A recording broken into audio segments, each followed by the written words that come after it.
Hi, everyone. Welcome back to another episode of the Leadership Purpose with Dr. Robin podcast. I'm so glad you're here and you're listening to the podcast.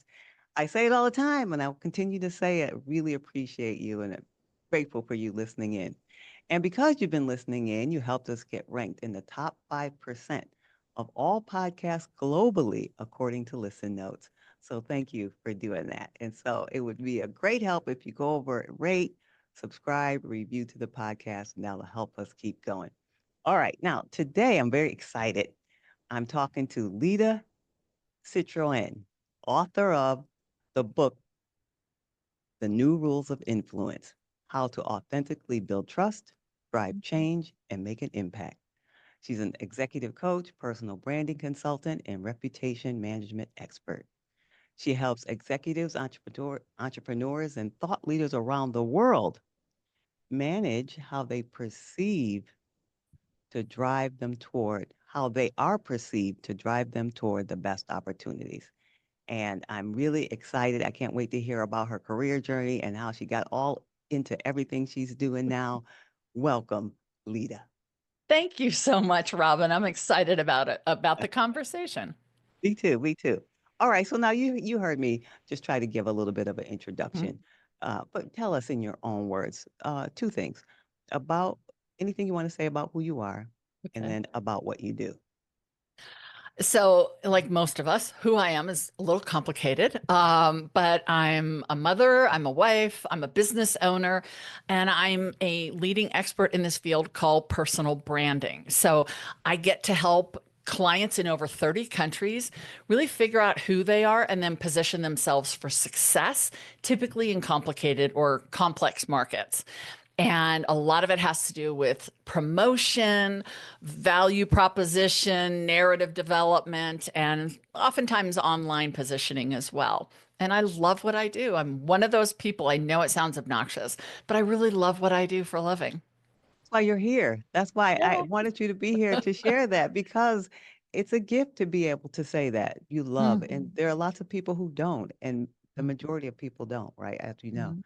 Yeah. So how'd naturally, this is going to lead into the next question. How'd you get into this, especially Ah. helping people? It seems like at the heart of it is getting at who they really are. And that's an approach I don't hear about all the time. So what brought you to this work? Well, it wasn't, as you and I were chatting before we started, it wasn't a fast or a linear path, right? I didn't go to school to study personal branding and entrepreneurship and then launch a company. I actually did what a lot of people did. I spent many years sort of climbing that corporate ladder, doing what was expected, showing up the way that people wanted me to. And I got the check marks, I got promoted, I would get recruited. And I was in this field of brand development, corporate brand development, and public relations and marketing and business development. So I sort of played in that arena for 20 years. And, I wouldn't say anything was really wrong. I also wouldn't say I was the person who would answer that question with, I love what I do for a living. But I got paid well and I had responsibilities and I would get awards and I had fancy business cards and I thought everything was right, check the box. I was successful. But then 2008 happened. And like most of us in the United States, it happened to me. I found myself unemployed. I'd been laid off from a pretty senior position, and everyone around me, because of the financial crisis, was losing their homes, they were losing their jobs, or they were desperately trying to keep their job. And I thought I was just going to go get another job. That's what I'd always done. But my husband, who doesn't say much, said something really profound. He said, "Why don't you figure out what you want to do instead of just getting another job?" And I'd really never thought about that. I was supposed to go into law school after college, and I decided I didn't want to do that. But that was the last time I'd really made a decision about what I wanted for my career. So I looked backwards first and I looked at all the jobs I had had and what had made me feel successful, not on paper or what my parents thought made me successful, but what made me feel like I'd accomplished something I was really proud of. It was meaningful, it fulfilled some sense of purpose. And I wrote a job description for what that job would look like going forward. The problem was nobody was hiring for that. So I had to start a company. And I had never wanted to be an entrepreneur. I'm not a risk taker. I liked a paycheck every 2 weeks, auto deposited into my account. That was the first time it really occurred to me. Now, interestingly, when I sent an email to a bunch of friends and clients and said, I'm going to start this company, many of them said, I've been telling you to do that for years. Like, well, I never heard you, right? Because if we're not ready to receive it, somebody can give us great advice, but I wasn't ready for it. Hey, And, I'd always stood up companies or products or services in marketing or branding. But what was going on in the world, I thought, what if there's people? What if people could build brands? And if you think back 16 and a half years ago, personal branding was not talked about like it is today. So I thought, I'm going to take all the skills that I have and apply them to people. And everybody said, that makes no sense. What are you talking about? Right. So it was a very much an uphill battle. And looking back, I'm glad I wasn't more scared. I should have been more scared, but I'm glad I wasn't. Um, and I just started helping those people who were losing their jobs or desperately trying to find or keep a job because they didn't know how to sell themselves. They didn't know how to tell somebody what made them valuable and unique and compelling. Well, that's what I did. And I'd always done it for executives and leaders in the organization, but now that was my sole focus. And it took off. I mean, talk about being blessed. It literally took off. And almost 17 years later, I'm still doing it. And I am that person who wakes up every morning going, I can't believe I get to do this again. I love So, that. I yeah. love that. You're the exact person that we want to talk to and inspire and who's listening in because they want to do what you did. They're feeling like you felt, like Mhm. successful and it's looking good and, checked all the boxes. And so that's where they are. So I'm so glad you're here to share that story. Okay, so now Sure. I have a couple of follow-up questions from Okay. listening to you say that. I know it's been a while now, but do you remember anything from the job description that you wrote for yourself Mhm. before you knew you were going to take it on your own? And how does that compare to what you're doing now? Do you remember anything from then to now? There were, it sort of boiled down to three different things. And I love to speak. Obviously, I'm not shy. I'm an extrovert type A Gemini. So it was in the cards for me. And whenever I'd had an opportunity to be on stage or introduce something, I loved it. So I wanted a job that included speaking. I love to write. I was an English minor I had a minor in English in college. I've always written articles. And so I wanted there to be a writing component. And I love to coach and counsel and give advice and work with people to really create change. So the job description really was, where's a job that will give me coaching, writing, and speaking? And that's when I went, okay, there's not, but I could have a company doing that. Yes. And so that's what I launched. And so I picked the parts of the jobs that I love to do, and I outsourced the parts I'm not good at. You don't want me touching your financials. It is not my skill set. My part of the brain is shut off. So I hire people for that. But I do the parts that really fill my heart and fill my purpose. And that really was that job description that I wrote Love that. many years ago. I love that. And that you knew how to do that instinctly. I mean, I teach that a similar process to what you Mhm, just walked yourself through. I don't necessarily call it a job description, but mhm. looking at those parts of yourself and you did that on your own. Was that something you learned from somebody or just it was just instinct? I don't know. I would feel terrible if I did learn it from someone and I'm not attributing it. I think I just tried to figure out that question my husband asked me, what do you really want to do? And I'm like, well, this is what I really want to do.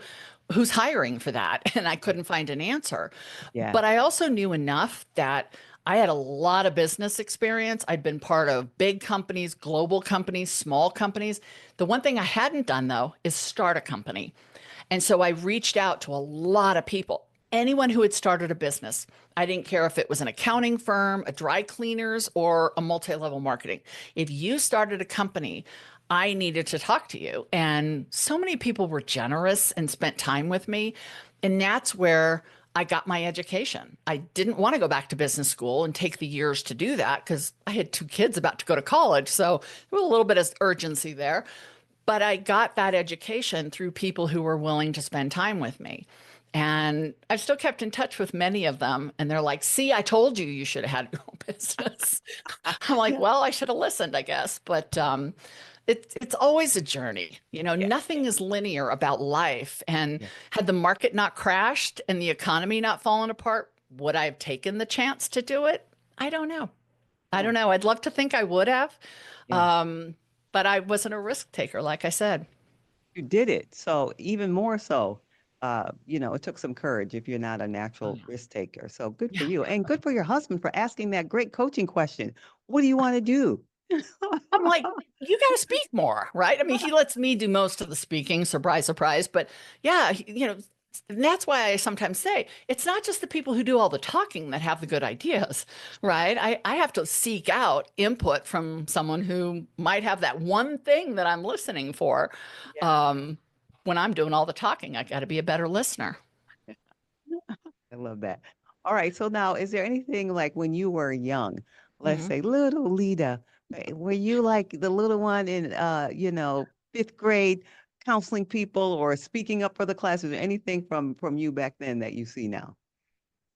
Well, first of all, at 6'1", I don't know that I was ever little Lita, and I joke about that. 'Cause I've always been tall, and I don't play basketball, so it's like just you know, I would love to say that it was, but I can't say I had that level of confidence to put myself in a position back then where I was willing to bet on myself, that I was willing to go into the unsafe, that I was willing to take those risks. I just wasn't. I was a people pleaser. I did what if somebody said do X, Y, and Z, and then everyone will like you and respect you, I did those. And I think a lot of us do, right? Yeah. We don't know what it means to find our own voice, to come out of our shell, to wear bright colors when all my life people had told me to wear neutrals, to have long hair at my age. Like these were things that I had to learn so much later.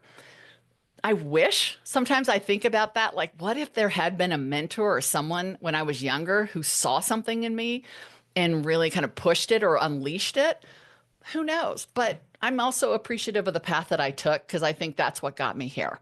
Yeah, Yeah. and you're here, I'm which is what here. matters. You're here. Yeah. Yeah, and I'm like that too. Sometimes people there's some hint from Yeah. when they were younger, and it reflects on what they're doing now. But same with me. I remember I grew up in Connecticut. I'm in California now, but I grew up Mhm. with my sister and brother, and it was a bunch of cousins. So there's like 7 or 8 of us. And back then, the entertainment, way before the internet and all the devices, we would play together. Mhm. That was and one of the things we would play would be school.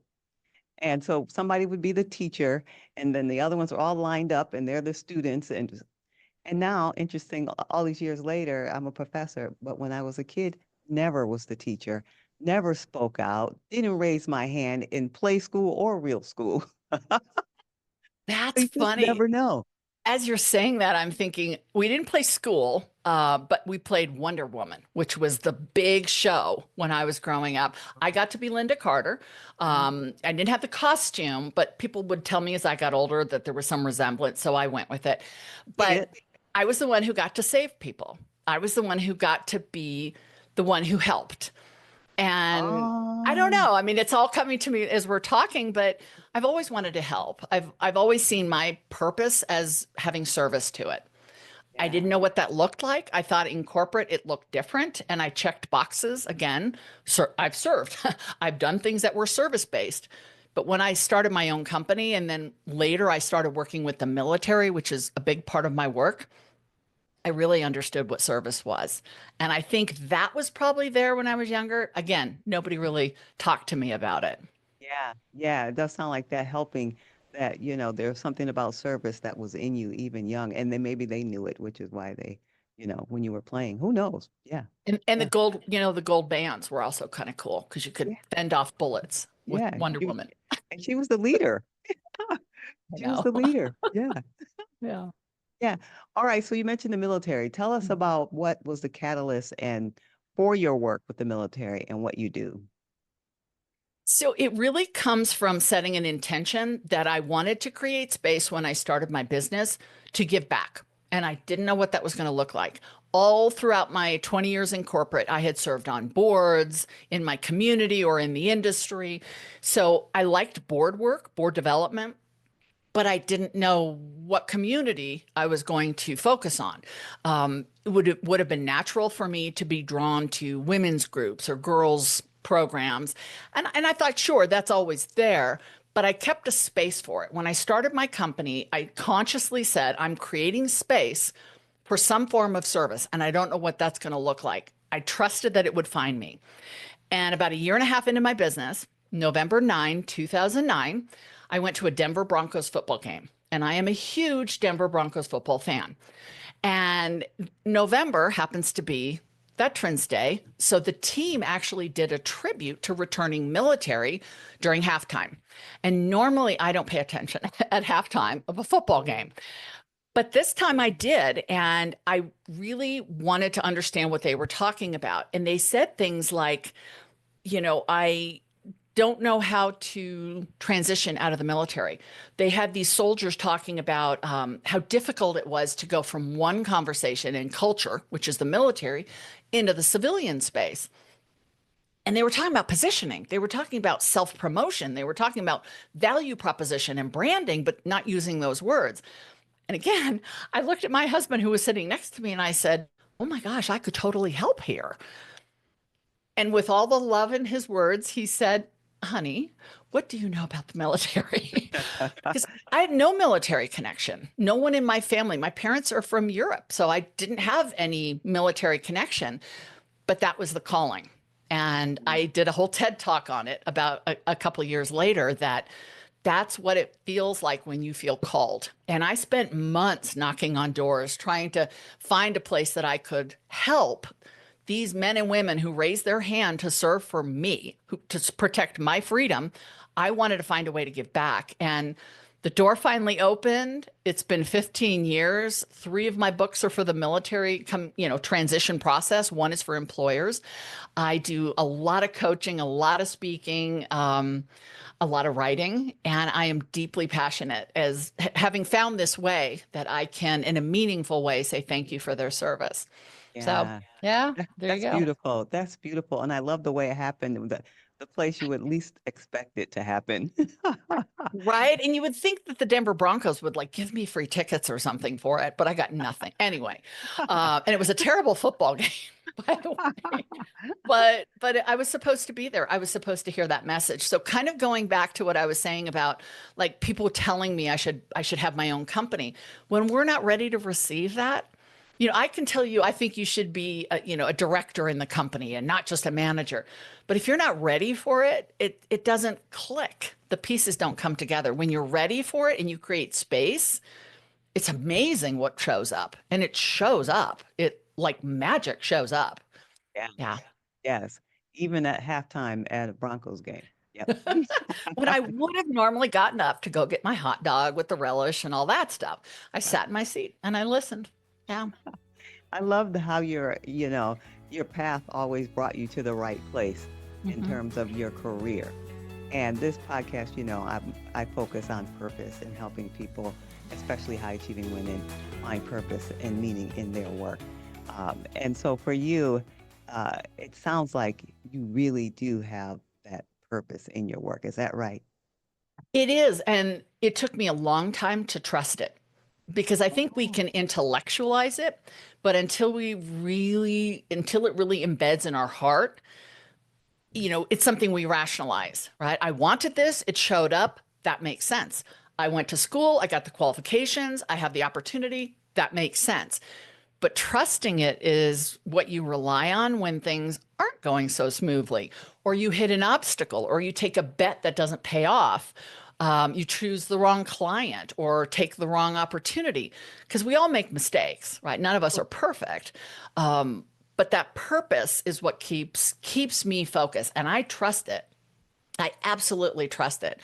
I trusted that if I'm supposed to serve in the way that the military is presenting, and it was a huge uphill battle, I did not know what I did not know, then I trust that that's something I'm supposed to do. ah, There's a lot of trust that comes in, and that is scary stuff. That is really scary to trust that. yes. Is there a situation that you feel comfortable sharing where you were challenged and then you had to really kick that trust into gear? You know, there have been many. I mean, I've hired the wrong people. I've said yes to the wrong opportunities. As you ask the question, I'm thinking about, I'm very clear in my values. I teach values design because it establishes credibility and all that. And I was working at the time with a really big client, a client who gave me a lot of work on a monthly basis. And he came with a request and said, I bought this new company. They've got a CEO that I want you to go out and work with. I want you to fly out there, spend time, and really help his brand. There could be some wrinkles, he said. And I went, oh, yay. Because I do reputation repair work and I'm very careful about that. But he mentioned there were some wrinkles. So I started some online searching and found out these were not wrinkles, these were chasms. These were big red flags. And morally, personally, ethically, I had conflict with who this person was and what they represented. And so I've got this client of mine who's a big part of my business growth asking me to work with someone who I probably would not give the time of day to if I met on the street. And it was one where again, going to purpose, I asked myself, is there something I could learn here? Right? Is this an opportunity to sort of shore up some new muscles or test myself or grow in a way? It's going to be uncomfortable, but and that was the decision I made is I'm going to put one foot in front of the other. I'm not going to overcommit, but I'm going to see what's here.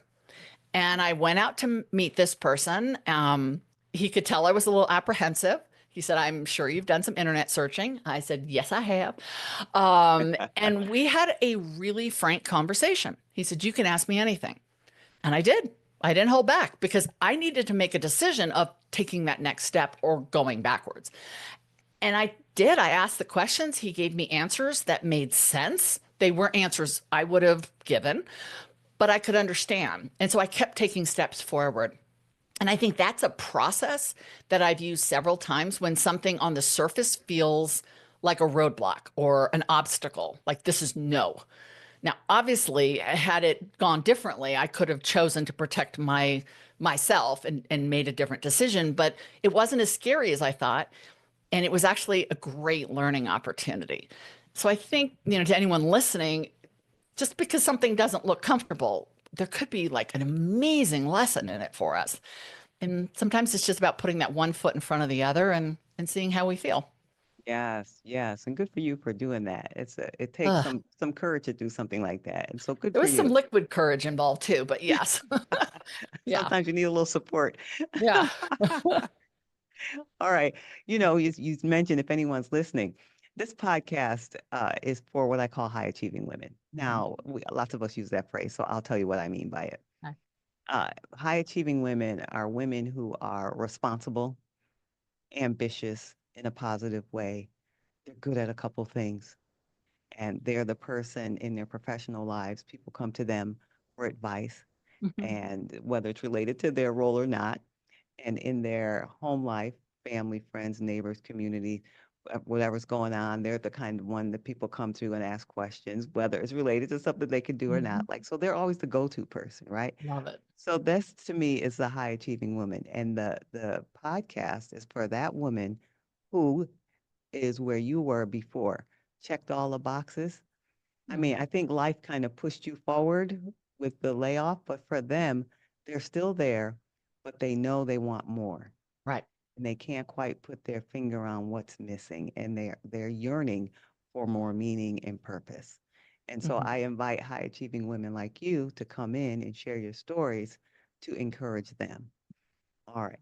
So now with that woman in mind, Mhm. what's one thing you could say from your either professional life or personal life that you think might speak to the heart of the woman I just mentioned? Well, I love the way you frame that up. I've been fortunate to work with some of those women, and boy, they're capable of so much. I mean, it is like watch out when you unleash what they're capable of. The world is such a better place. That's a lot of the work I'm doing now because I think there are a lot of us, and I still put myself in that category, who we played by the rules. We did what was prescribed. We followed what we were told is how we grow and achieve. I think about the term like executive presence. It's a term that I'm really struggling with today because that's what I was always told is how you got influence. It's how people would listen to you and you could share your ideas or your concerns or your vision and be taken seriously, whether you work for a company or you have your own. And I had challenges with the picture of executive presence. I read all the books, I went to all the seminars, I did all the stuff, but it never felt like me, right? Because executive presence teaches a prescribed way of looking. You have to look a certain way, you have to sound a certain way, and you have to have gravitas. What is gravitas? Like, we know it when we see it, we say it's important, but we don't know how to tell you how to get it. So I'm like, that's not fair. And I'm watching people around me kind of struggling with the same thing. And in the process, we're all kind of erasing ourselves to be this model that we think is what it takes to be successful. So to that woman who's listening, who is kind of struggling with, the job isn't terrible. I'm not unhappy, but am I fully fulfilled? Maybe not. Am I capable of more? I believe so. I would say so. You are capable of more. And here's the thing, we need to hear from you. We need you to stop worrying about having the right look, having the right job title and positional authority, having somebody say, all right, Robin, you may come from the back of the room to the front of the room now. You've earned your spot. Like, where is that written? I don't buy that anymore. So I'm really passionate about helping lift up underrepresented or marginalized voices that we need to hear from. We are not going to make progress as industry, as companies, as communities, if we don't start hearing from everyone. As soon as I say that, people go, yeah, but everybody's so loud. It doesn't mean being loud. It doesn't mean being an extrovert or being overly polished. It means being thoughtful, understanding why you want to have a voice, who you want to speak to and serve, and then how to become visible. I am so committed to helping women, professionals all over the world because there's so many gems just sitting in these companies that are biting their lip, sitting on their hands, waiting their turn, and that turn doesn't come. And we're not Mm, hearing those voices. And that's who we need. So my advice, take a chance. Take a chance. The first rule in my book called The New Rules of Influence, the first rule is courage. And women are very courageous. I mean, look at us. We can raise children. I mean, that takes a lot of courage. We can change dynamics. We can do anything. But this is a different kind of courage. And we have to have the courage to speak up and take a chance. Will people judge us? Yes, but that's human nature. They'll judge us even if we don't speak up. Does it make us feel vulnerable? Absolutely. And we got to work through that because yeah. the world doesn't get better if we don't get our voice out there. Yes, I love that. I love that. And you mentioned your book, so let's see. Tell us the premise for, it sounds like there's some connections for that woman who's listening right Yeah. now from the book, in addition to courage. So tell us the premise of the book. Well, that is the premise of the book. The premise of the book was I originally set out to write a book for women. And then my publisher was like, yeah, there's a lot of books for women. Like, what's the angle? And that's when I really said, what stopped me for 20 years? I was good. I got better. I got paid more. Everything was clocking along, but I didn't feel it. And I thought it was that idea that I was told what executive presence looked like, what it sounded like, but that wasn't me. I don't wear a business suit. I don't wear a red tie. I'm not a guy. And that's what the poster looked like, right?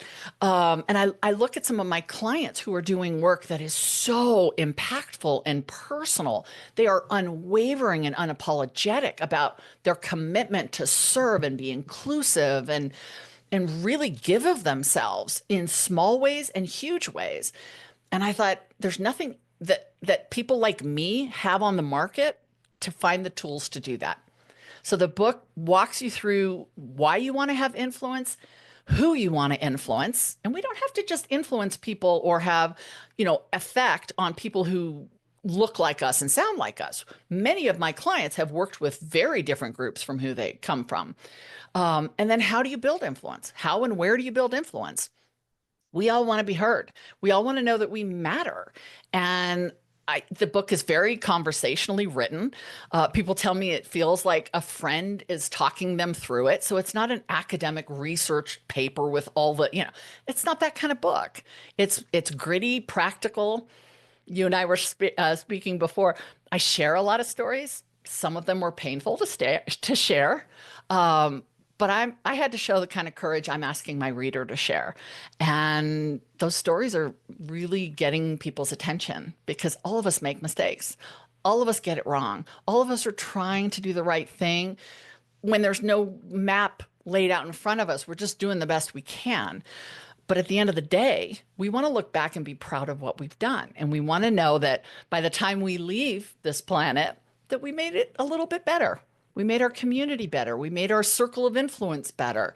And that's who is really responding well to this book. So Yes, it sounds like it's a valuable resource for anybody who has the book.